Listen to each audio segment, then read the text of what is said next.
Welcome to the clinical cookout. You know you need it, it's kinda scary, but mental health is necessary. Four educated queens taking the lead, hold their hands and they'll help you succeed. Lay your head back, relax, just like that. Now listen to, learn, and your problems will burn away. Cookout, you know, we got just what you need. At the cookout, your heart and mind we will be. At the cookout. This podcast is for educational purposes only. We are qualified clinicians who will cover various topics on mental health and will sometimes provide community resources. We are not being paid by any organization for our content, and any information we provide is general and pertains to our own personal experiences. We do not provide psychotherapy, diagnoses, or treatment recommendations on air. Any concerns related to your individual mental health should be directed to your medical and mental health professionals. We are not responsible for others' decisions or the subsequent consequences. Welcome back to the Clinical Cookout. It's time for our hot sauce list. Y'all, the hot sauce is our hot topics. It's typically relevant to the main dish and it's used to get the people going. We want to see how you get stirred up, what you get stirred up about, and what you think. Okay, so the question, or let me start off with just a small story. I do a lot of anti-racism work. Haven't done it in a while because y'all know what this country is looking like right now. So it's draining me of my energy. But I got to do an anti-racism training on Wednesday. And unfortunately, something happened at the end of my training I was not expecting. Which, when you're talking about anti-racism work, I'll be giving all white people all the business. What I mean by that, facts, personal stories, deconstruction of, just tangible ways to address racism. Well, someone of my background kind of came with an all lives matter approach, and I was quite taken aback. So my question to y'all and the audience is, how do you, specifically with me being a Black woman and y'all being Black women, how do y'all address or even pivot when a Black male, or let's just say another Black woman, kind of tries to steal your shine? I got a question. Did this person try to steal your shine like in the middle of your speech, or did they come with the all lives matter approach like during your talk, or what? That's a good question. So basically, it wasn't until the end of the presentation, we all asked for, the person who called me up there to do the presentation said that I needed to leave 30 minutes for questions. So people were asking questions. They were asking really, really good questions. And by the way, the presentation went really well. But at the end, it was like literally at the end, and they thought they were taking the end of, like, you know what I mean? At the end of my presentation. Like, that's how we should have ended. And I felt like they were trying to take the ending of my presentation and go out with that. But that's not how I wanted to end my presentation at all. So, and they said that. They was like, this is how we should end. This is what y'all should be doing. They didn't ask you to present. They asked me to present. So sometimes I feel like people try to steal your shine because maybe they haven't been asked to speak that message. So the whole time that he probably could have been sitting there stewing like, well, why didn't they call me? Like, instead of maybe listening to understand, well, why didn't they call me? Well, I would have said this and I would have said that, but they might not have called you because they might be tired of hearing the same message, or they might have called somebody because they want a fresh outlook, or they might want actual real mental health with the message. So if that's what you brought, then that's what they were looking for. But I think when like somebody tries to steal my shine and stuff like that, I'll be like, okay, what you're saying, that's fine if it's valid. But back my presentation, I was saying this, and I would have reiterated what I was saying because I came here to speak. I was paid to do a job, and I'm doing it, and I didn't ask for your help, but nor do I need it. I would have been nice nasty about it. That's me. That's me. That's definitely me. Nice nasty about it. But sir, I gave my presentation. I ended it the way I wanted to. If you would like to do your own presentation, you need to find out how you can go about doing that. But that's not how I ended mine. Like, I don't like playing with people, and specifically to the topic of women's equality with this hot sauce. That dynamic of men in general, not even just Black men, but men in general, feeling like a woman can't do the job well, or a woman can't do the job correctly. That's part of the reason that this is just a personal opinion of mine. That's part of the reason that a lot of times you'll see with women specifically, men trying to take that shine. It's a part of the ego. Now, other women do it too. And if it was a woman doing it, I would probably have a slightly different response, but I would still feel irritated. But with men, it's that power dynamic. And I'm like, no, I am qualified for this. You don't get to disqualify me because you feel you got something better to say. I would agree. I guess I just wasn't prepared for that, because you think in the moment when we're talking about something so um so emotionally driven, especially when we have so much concrete evidence that there's issues around in the country when it comes to women's equality, Black people in general, that there would be some solidarity there. And I was just disappointed that there wasn't, like, in that moment.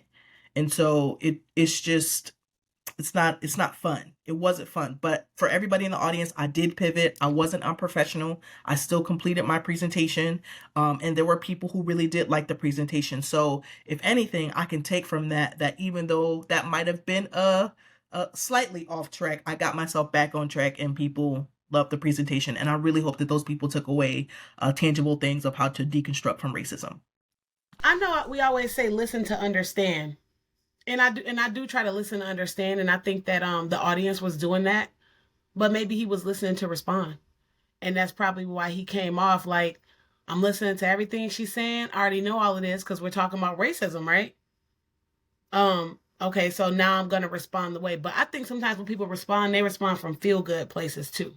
So he might have been trying to make himself feel good by saying that, or by stepping up and saying anything contrary to what you were saying, or it might have been his stuff, because people bring their stuff with them too, and so you never know why he stood up. It might or might not have been because you was a Black woman, because I don't know if Black men be like, I'm gonna stand up and talk about this Black woman. I don't know that they all do that, but he might have just been trying to make himself feel better for maybe not being called on, or maybe his message not being heard, or maybe he's already preached that message a few times and people tired of hearing that and wanted something different. Like, I don't know. I just feel like the way you thought on your toes was you listening to respond. Because sometimes you can't always listen to understand. Sometimes you have to listen to respond. And that's how you be thinking on your toes. So kudos to you. You're absolutely right, Shug. I had to respond in the moment. And I had to pivot. And luckily it worked at the time. So, but I encourage anybody, if something else happens like that, sometimes you do have to respond. And sometimes, like Auntie Shug was saying, it is not your stuff. Obviously, I knew that wasn't my stuff. I came there to do what I was supposed to do. And if he felt compelled to say some things, he probably had his own stuff going on. And maybe he did want to do that presentation because of the organization he works for. Yeah, I can see that. Why he would be questioning, like, why wasn't I called? But listen, your girl is blessed and highly favored. Okay? That's all I'm going to say. See, this is why I don't do presentations and stuff, because I can't pivot like that. So if I got offended, because I would be offended if if anybody did that, but specifically a Black man, I would be offended, but my response would be like, I don't know how I would respond in the moment, because like you had to think on your toes. I can't do that. I need some time to process. My face would have been like, excuse me? Why would you even do that? As far as me and like responding to something like that, like in the moment, if I'm offended, I start to like get worried that if I respond or defend myself, am I going to look like the angry Black woman? Oh. And so that's another thing that kind of changes how I behave and respond in certain situations, because I can defend myself. But I'm not that great with my words, so it comes out more in my body language. And is that person going to perceive me being stern or assertive as me being threatening? And then that blows up the situation. So in something like that, where you're there teaching white people and you've got this Black man that stood up and said this, for me, it would have been like, I don't want them to look at me like I'm the angry Black woman, like I'm hostile. So I need to figure out a way to respond. And in the moment, I wouldn't be able to do that as good as you did. Well, good thing for you, we had already talked about stereotypes in that presentation. And we did talk about being angry Black woman. And you know what I told him? I told him, absolutely, I'm angry. I said, but the stereotype is about knowing the other side of the story. I said, absolutely, what you see, I may be angry, but why? police brutality. Why? Because of our history being taken away. I said, always get the other side of the story. So even if you are angry, Amber, it's okay. Like Yep. I let them people know, like the stereotypes, this is what it is, and this is what you're gonna get. That's Indeed. it. Like I was not. Listen, I was not centering nobody but me. You asked me to come up there, and I had to toot my own horn in the moment. Like, nah, y'all asked me. I don't gotta be here. I drove 2 hours up here. I don't gotta be here. So let me do my thing. Yes, and there it is. We do not always have to be humble. That's the thing. Women get taught to be docile, meek, and humble. We do not always have to be humble. We have every right to be angry. We can be assertive. We can be passionate. We can be all those things. And to be talking about something that's already emotionally driven, it would have been perfectly fine for you to come off as angry in that moment. Because why are you doing this? Like, why do you have to literally show them a dynamic that doesn't show us, me and you, a black man and a black woman, as unified? And for me, a lot of times that has to do with proximity. That was a white space pretty much, and you were a black woman speaking in that white space. His proximity wasn't to you, it was to whiteness, and that was the problem. So now you have to pivot because he wants to make them feel good, and it's like, no, that wasn't the message. I get to be upset about you doing that to me. And I don't want to send the message that people can't have their own opinions even within the same race. So this guy was sharing his own opinion about something. It's just the setting, right? He could have been unified with Keish had he just sat down and just been like, good job or whatever.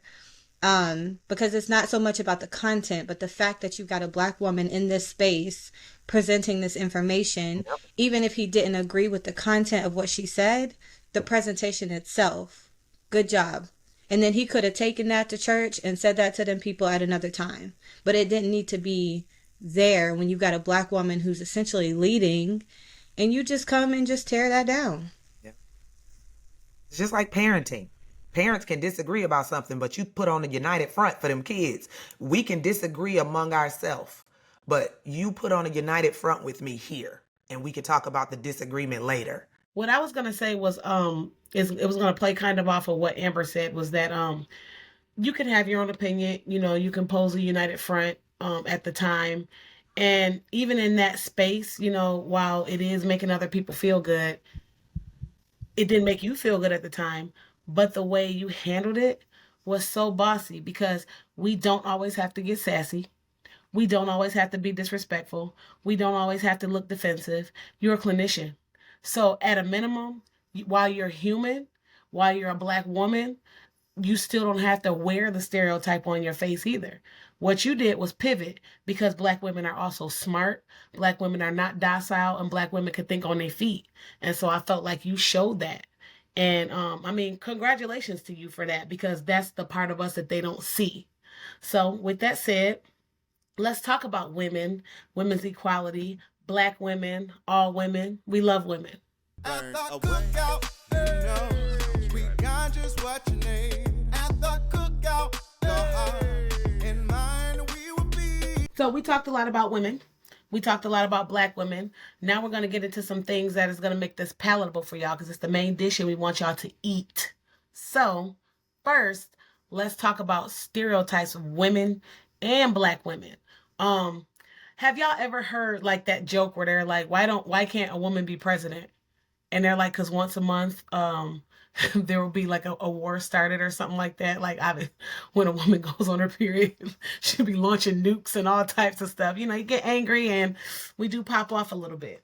So I was talking about black women looking angry, women looking angry, women being ate up, women being sensitive, and based on the hot sauce, everything that I'm saying is all the things that Keisha would have looked like if she would have reacted negatively to that man trying to steal her shine, or that man coming at her in the middle of her presentation, which is, by the way, disrespectful. So one of the biggest stereotypes that I don't think that you played into was the angry black woman, because you could have came off popping your neck and talking and being like, okay, this is my presentation, yada yada yada, but you didn't do that. You came at him, you pivoted, and you showed your professionalism. And then just being angry woman, period, sensitive. Like, he tried to shut me down, and it just shut your whole world down instead of you being able to actually articulate yourself, or not being able to say anything because you can't think of anything at all, because women are supposed to be docile and, dumb or lead from behind. But the fact that you was asked to even do the presentation showed that there are strong women. And it bothers me when people think that women have to be meek or they have to play second to men. And while women can be helpmeet, yeah, that's true, according to some belief systems, but women are also strong. So those are some stereotypes of women, and especially black women. I applaud you. Ooh, child. Okay. So the stereotypes that you just so beautifully discussed.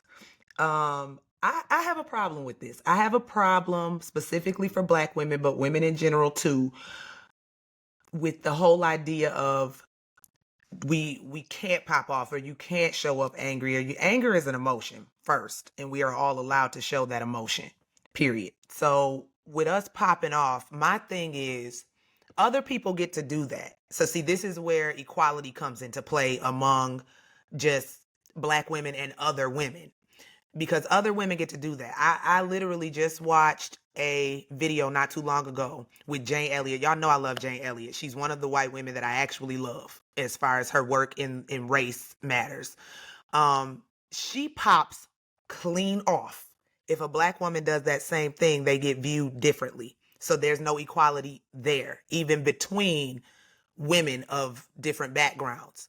So my thing is, as far as equality goes, men are just as emotional sometimes. We've seen men, especially in politics, be hyper emotional, go pop off all the time.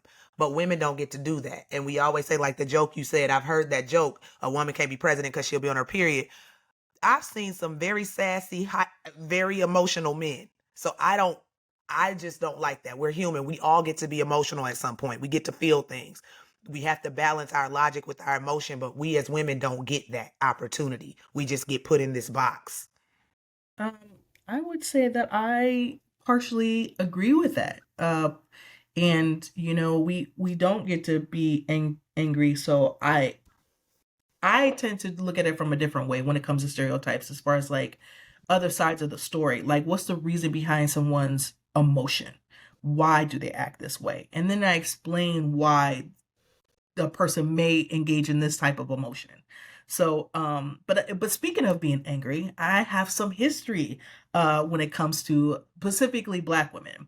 And the reason why, I shared in a hot sauce about me being so angry about that person kind of saying what they said is because even if they did feel like I couldn't lead or wanted to be a part of it, like, black women aren't new to this. Black women aren't new to putting on initiatives or doing something to change the trajectory of black people. So first and foremost, I know a lot of people may not know that black women used to be slaveholders. Do y'all know what that means? Do y'all know what slaveholders mean? Now that's different from a slave owner. Oh, tell the people, Keish. Tell the people.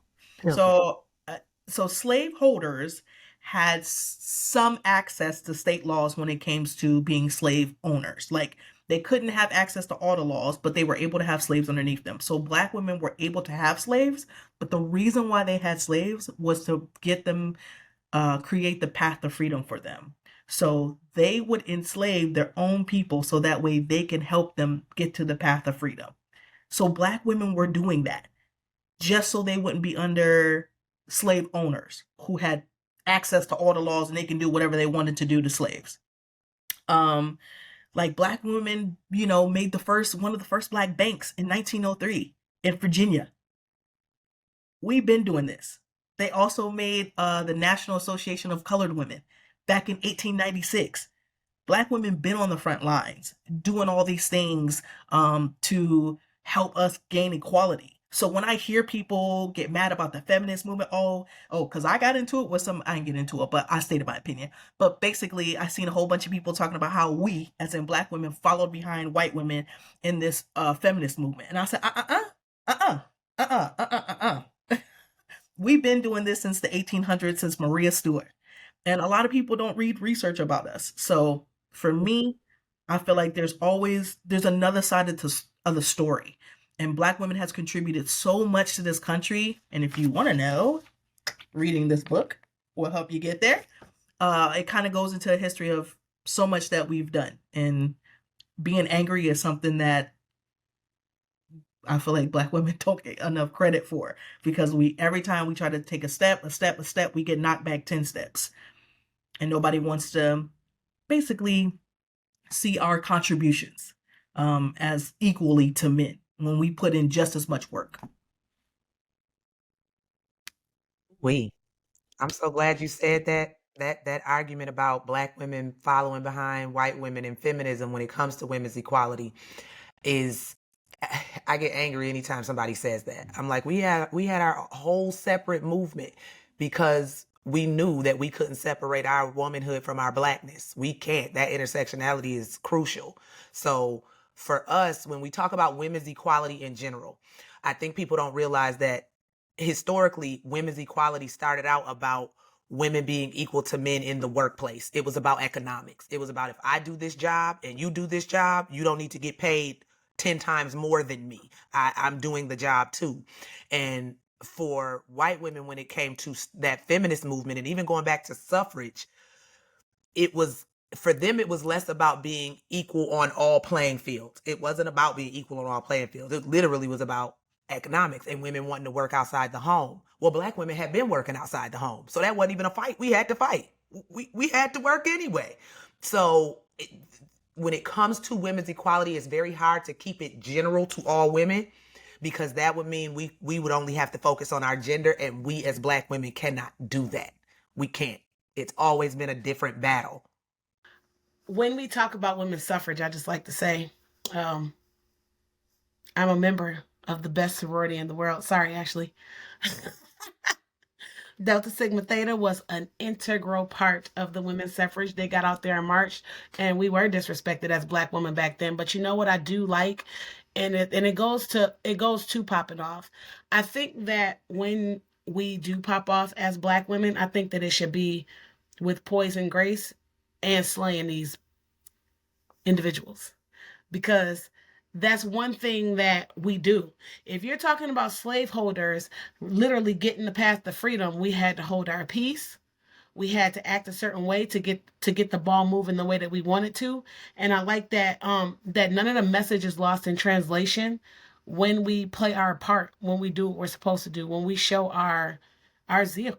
Like, everybody knows we're spicy, but we're also spicy in movement. And all of that is spicy and movement and getting stuff done, even in voting. Like, I love the way that we pivot. I love the way that we move. And can you get spicy if you need to? Yeah, but do you always have to be like that? I don't think so. All I know is that the presentation I did on Wednesday, the white man was convinced we needed reparations. I did my job. Okay. The boom. and I would just like to point out, Auntie Shug, funny that you mentioned your great sorority when you're wearing my soror on your shirt. Miss Zora Neale Hurston was a Zeta. And let's not forget how integral the Zetas were in 1922, all these things. But that's not the point. Anyway, just that's here y'all go. Battle of the sororities. Because that's where they came from. Where? Howard made not all of them. A couple of them wasn't at Howard. They all did. They all came from Howard. They all did, yeah. They all did. Yeah. When we talk about women's equality broadly or specific to Black women or women of color, it's also important to recognize that gender roles plays a heavy part on this subject matter. How we just view the genders when it comes to, if we talk about just the binary, just men and women, the way we view the genders is really pivotal to how we then see equality. And I think what a lot of people don't realize when it comes to gender roles is that the Black community specifically has never looked at gender roles the same way because we were not deemed the same. So like I looked up some research and I found a Pew Research article, and I think people would be surprised, but historically Black Americans' views of gender equality in society and gender roles in families is very much egalitarian as opposed to white women and white men. So we never looked at it the same. Like even if we go back historically to a lot of cultures in Africa, it was more of an even playing field. Women were honored. Women, they are matriarchal societies over there. So it was never a matter of you're not equal because you're a woman and I'm a man. For us, that became a thing once we were colonized. So it's interesting to me that nowadays we have so many gender wars within our community that keep us from being equal within the Black African American community. Mm-hmm. Mm-hmm. Yes, we do have gender wars in the Black American community. I'm gonna talk about because that's part of the community I am, and I think that there's always this women against men thing, and I do see a lot of women perpetuated, and just like I see a lot of men perpetuated. I think it's perpetuated on both sides. Starting with even in households, but I mean our households have been broken apart and we've been pitted against each other. So I have a cousin who always talks about the Willie Lynch syndrome. Willie Lynch wrote a letter saying that he can break us if he could keep the Black man and the Black woman divided, or if he can convince the Black household, Black people, that the Black man did not matter. He will break us for generations and generations and generations. And that's essentially what happened, is that we've been broken down for generations because we've been taught that the Black man doesn't matter, or that they don't have validity in our house. And not to disrespect women, but a lot of women perpetuate that with the single Black woman syndrome. And then a lot of men perpetuate that by making single Black women. So we really just scratch each other's back in a negative way the whole time. And I'm blaming everybody. I wouldn't necessarily blame everybody historically. Now what you said is correct. It's been well known now for a while that the Willie Lynch letter didn't actually exist, but the mindset behind it absolutely did, to keep us divided. We know historically our families, when it comes to just slavery in general, were separated. Men were sold off. Women, the wives and children were on a whole different plantation. We know that. And that caused us as Black women to have to learn to be independent of men. So it's not a matter of us feeling like they aren't needed. We know they're needed. We always knew they were needed, but we were put in a position where we had to be independent. And I think nowadays, a lot of people don't realize that when it comes to equality, yes, we want equality, but I also am not trying to pit myself against a man. I like, a lot of us realize we need men, but we've been put in a position so many times to where we also had to be independent, which is another reason we seek an equality so much, because if I done had to do it all on my own, there's no reason why I shouldn't be equal to you. You see what I'm capable of. So why am I fighting for equality when you literally see I'm capable of holding it down? So in my opinion, I don't care nothing about the household stuff. That I don't have a family, so I'll run this shit. But when it comes to equality, I can speak to that part. It's about the treatment for me. That is what's important. How you treat me. And to me, when it comes to leadership, it isn't just should be a man should automatically have that title because he's a man. Typically I don't go out and tell people I'm a doctor unless it's for professional reasons. But to me, I bust my ass to get to where I am today. And I do not want my people who look like me, to automatically assume that I can't be in a leadership role because I'm a woman. When I put just as much effort into my career, into my personal being, like my personal mental health, emotional being, like I work just as hard. So why is it that I'm not treated or even paid in the same way that men are? And for me, it's about treatment. And I just want my people to understand, like, I don't want to put somebody in a leadership role because they're a man. I want to put somebody in a leadership role because they earn that. Leadership is a skill. Leadership is an art. And I don't want anybody to think that because they're a male, they automatically are afforded those things or automatically get to reap the benefits. And so I know I keep referring back to that presentation, but in that moment, I was the leader and somebody tried to drown my voice out. And I didn't think that was fair. And I'm like, it's the treatment. Like, don't treat me this way. I'm supposed to be your sister. I'm supposed to be a staple in the community. You know, I'm not asking nobody to like bow down to me. You're a doctor. That's not it. It's just about you treating me with respect because you would give other people who are not non-black or who are non-black the same treatment. That's all I'm asking for when it comes to equality. Don't disrespect me because I'm independent woman. Like, why is that such a bad thing? Like, I don't know. Like, I just feel like every single time I turn around because of everything that I've accomplished, now it's bad because I make a man feel a certain way. I did this because I wanted to do it. That's it. There's nothing more, nothing less. But I feel like it's, like y'all said, the wars, the gender wars just keep going on. I'm like, listen, I'm just here to exist. I want to pay my bills. I want to buy a home. That's all I want to do. And now all of a sudden that's a bad thing in our community because a woman's doing it.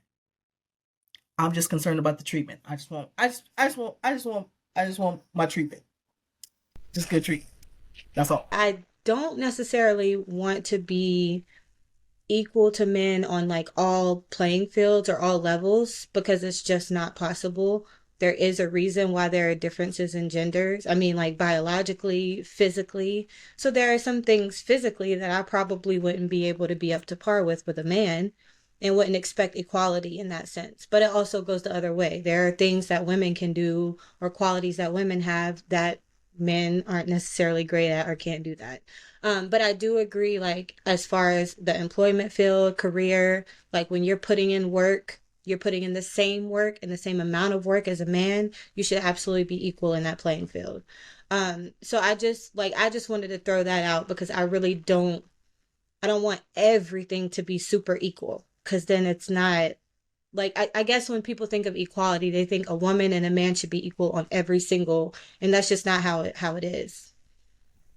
I agree, Auntie Amber. I've never thought it should be equal across the board because at the end of the day, there are differences between us that make that a little bit more difficult. But in most areas, it can be. And we have to keep in mind that while we talk about equality in the genders, gender is a social construct at the end of the day. Most of the things we know about gender, as far as men do this, women do that, is based off of external factors and input from society. So we can't neglect that fact. So if we're talking about external factors making differences, that kind of messes up the idea that we innately are, at the end of the day, we're all human beings. Then we get split up into differences by gender or sex or whatever you may have you. But it has never been, especially within the Black community, according to research, it has never been about us being equal on every playing field. Never. Like, that was never the goal. I personally don't want to have to fix a car. I don't even want to take the trash out. Like, simple stuff. I don't want it to be equal. There are things that I feel like I can do it, but I don't want to, period. I want to be soft. I want to be able to sit back. I want to be taken care of, but I want to be equal when it comes to things that require equality, like education, jobs, things like that, leadership roles, like Auntie Keish said. Those are the places that we've always wanted to be equal in. And it's a matter of being seen and heard. And women in general, and especially Black women, are not seen and heard. And that speaks to that treatment that Auntie Keish was talking about. So when we talk about equality, can I be seen and heard the same way that a man can? That's all I want. All I want to do is just show up and be treated like every other woman gets treated. I don't feel like there's a checklist for every other woman. I feel like there's a checklist for Black women, though. We have to show up. We have to look like this. We have to be like this. It's all these checklists for us to hit on to show up to even be treated with an ounce of respect. And that is what I don't like. And so if we're going to play this whole equality thing, then treat women equally. Don't just treat me a certain way because I'm Black or even because I'm darker skinned, but you treat old girl who's light skinned or who's maybe non-Black with a different set of criteria. Absolutely not. That's all I'm asking for. Not only in my professional life, but in my personal life. Treat me with respect. just like how you would treat them. I'm gonna treat other people with respect. I don't just walk up and disrespect people, but I'm automatically placed in a category because of those social constructs and factors. Now, for the most part, I don't even deal with men who are disrespectful or who don't see me as a leader. So I think that's part of this also has to do with women surrounding themselves around men who actually treats Black women with respect. I do think that there's a part of that we need to start doing. Like, surround yourself around the people that you want to uplift you. So for the most part, I do that. But I've seen it in other cases where I'm like, ooh, like, would you let old girl get away with that? Oh, you have let old girl get away with that. So why is it okay that they're okay with getting away with it, but I'm not, or us Black women are not, and we be ridiculed? So I just want to make sure that the treatment is fair, not only with men and women, but across other women as well. And not only do Black women and Black men need each other, not only do women and men need each other, but women are also pitted against other women, which causes us to have like this internal hatred against other women, or seeing other women as competition instead of seeing them as my sister, or seeing them as somebody Oh, that sure. help each other. And you That's right. what I'm talking about. And you right. Yep. It's You're just like what we absolutely said right. earlier. It's just like what we said earlier with Auntie Keisha's presentation. He should have showed unity in that moment. Women, we asking for equality, but we can't even be unified. It's issues among us that we pit against one another in the public eye. It's like, can we be on a united front and discuss our disagreements in house? Can we just put on this front so we can get our equality? Well, not even only that, I was at one point in time up for this job, and I was the only one that put in for the job. The girl that they wanted to have it, she was light skinned. She was the pretty girl. She's what they deemed pretty, and it was what the majority deemed pretty. And they were like, I was qualified, I was well spoken, I was I was gonna be better at the job, and actually wanted the job because I wanted to move up. I was always hungry, and she wasn't. And it's not to her discredit. She just didn't want the job, and they wanted her in the job because they wanted to stare at her all day. It's they wanted the way that she looked. Some people wanted to sleep with her, and so they put me out of that job and was like, "We want her in the job." And when she turned down the job, they opened it up to another white woman, and so I've seen it happen to whereas we get pitted against each other. Now that could have made me bitter against her, but it didn't, because it wasn't her stuff, that was their stuff. And that was us being, being pit against each other as women. And we were actually friends, so it was never happening. But that's the way that it is sometimes for Black women, dark skinned women, for women period, is that we have to suffer that kind of stuff. And that stayed with me because now I know that, everybody doesn't get things because of their qualifications. It's really who you know and your qualifications. So I made myself super, super, super overqualified, but I still might not even get the position just because I'm a woman, or because I'm not the woman that somebody deems sexy or that they want. Yeah, and I really love how you made the choice in the moment not to take it out on that woman or be bitter towards that person because you knew the situation. But not everybody responds like that. So this is where like the cognitive part comes in as women, because we're raised to believe women are a certain way. And we're supposed to fit into that role, and we're supposed to live our lives like that. And when we don't, we encounter these situations, and because of what we've been told for our whole entire lives, you have women that in their mind come up with these scenarios. Oh, she got the job because of this, that, and the other. Oh, I can't stand her, and I don't like any other woman like her. And that's how we get pitted against each other. So it ain't even on us. It's on how we were raised and how America views women, and we're supposed to fit into that. And it's not on us, but we can move forward and start connecting with each other on a different level, start controlling or reframing our own thoughts when a situation comes up, just like Auntie Shug did, and really like think through what's going on in the moment. So, all in all, we need to find a way, one, to be unified as women.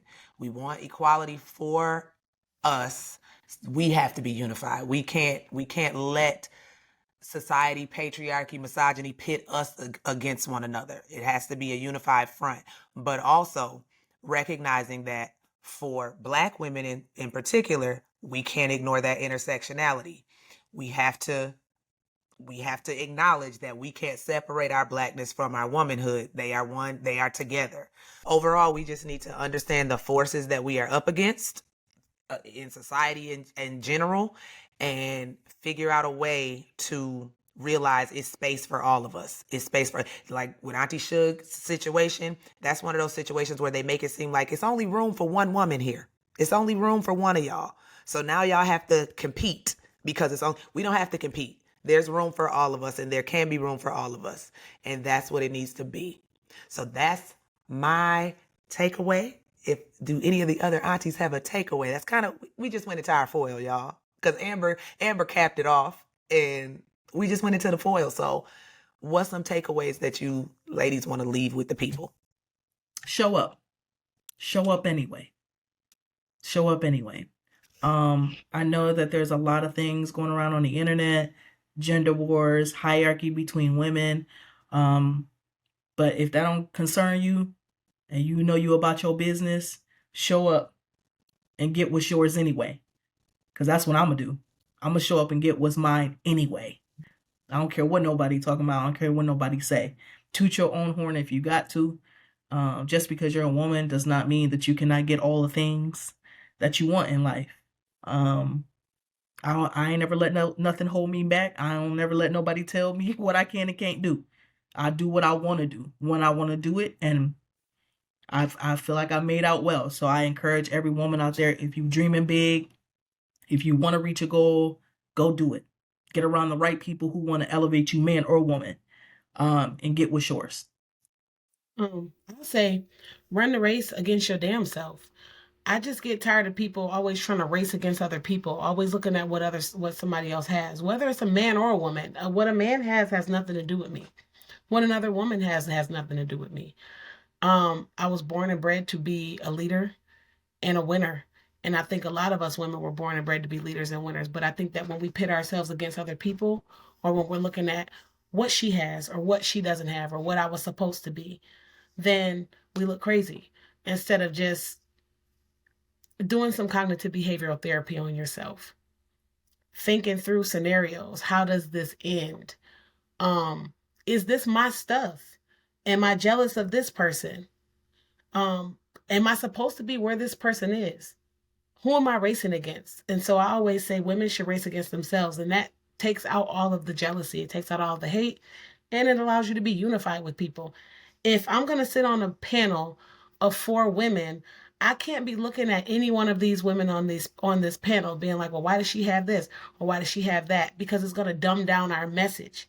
We're not going to get the message that we want to get out to everybody, which is mental health, because I'm too worried about what the next person has going on.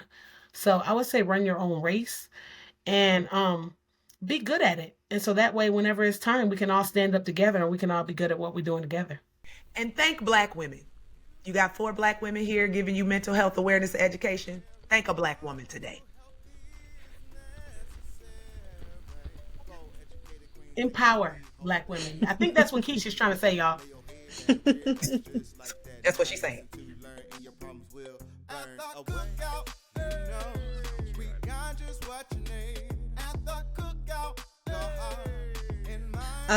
But it's just the whole, I lost my train of thought. It's too early in the morning for me. I lost what I was about to say. There was a point to that. Damn. I forgot. So yeah, so when talking about, Black women, what the heck? What I missed? I used to just walk through his little chest come in. Walk through here, Diesel in the camera. Okay, I'll go out there. I'll talk to y'all later. Go. Okay, y'all lying. Go out there. Everybody got something to wear. We going to church. Y'all lying. We going to church. I don't care if you put on a wife beater and boxers. We going to church. Get out. Damn, he made me forget what I was saying. I was trying to transition to the next thing so we could get the last point out. What was I saying? I agree. Is that all you had to say? I had some more to say, but I thought Amber was going to whoop me if I opened up a new topic.